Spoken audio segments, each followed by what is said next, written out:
It wasn't that the timing was wrong, not exactly. But since we'd gotten used to having just one dog in the past several weeks, adopting another felt at best a little premature and maybe downright foolish.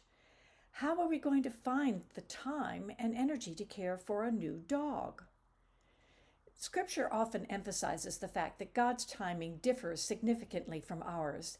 His schedule, His season, His plan, as explored in last week's post. Sometimes He wants us to wait.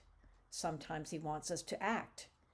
Either way, it's always His proper, right, and perfect timing, which we might perceive if we pay attention.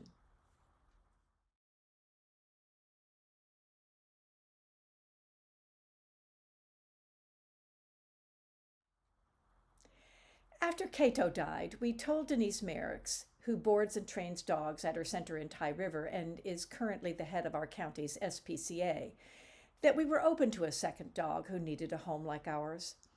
We also told her that we were too old for a puppy and would not take another troubled dog. But when Denise saw this 4-year-old, 105-pound yellow lab shepherd mix, she sensed he was a good match for us. And she was right. In Galatians 6:9, Paul encourages believers to persevere in righteous actions, faith, and helping others despite lack of energy or immediate results. Spirit-led efforts will produce spiritual rewards, a harvest according to God's time. Paul knows that doing good is tiring, having experienced much the same himself. But as long as we live, we must keep going, even when we're tired and our actions are unappreciated. Proper timing means results might not be immediate, so we must be patient. Lark is the same size and age as Mac and is very sweet, but his previous world had been small.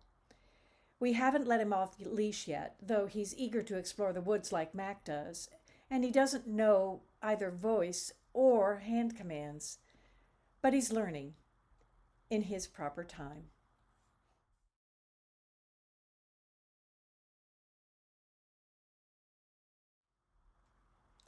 "50 years ago, I accompanied my first husband, an avid photographer, to the Ansel Adams workshop in Yosemite.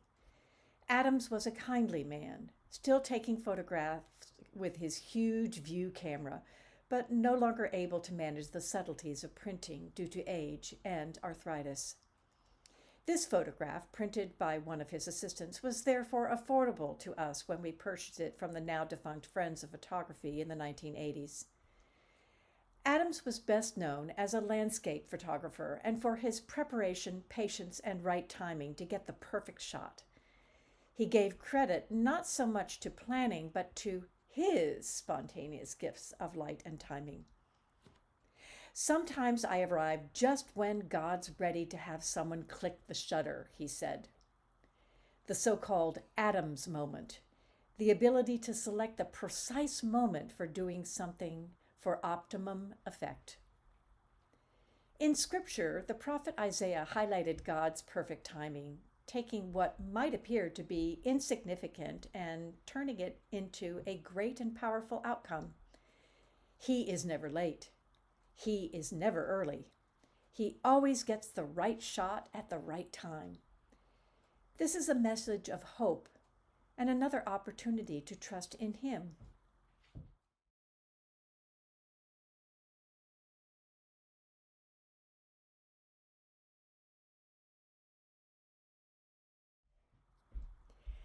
Sometimes it's hard to understand God's timing. Here in Virginia, we are coping with drought and very dry conditions. Forest fires break out often and easily. Vegetation thirsts. The Apostle Peter reminds us that God is outside of human time. His timing, his perspective on time, is fundamentally different from ours. He is not bound by human chronological constraints. Time passes neither faster nor slower than is suitable for his purpose. A day is as effective as 1,000 years, and vice versa, as noted in Psalm 90, verse 4. 1,000 years in your sight is like a day that has just gone by, or like a watch in the night. God is neither oblivious to the passage of time nor slow. And so it is with gratitude that we welcomed this past weekend's nourishing rain and wait patiently for more. God's timing is good all the time.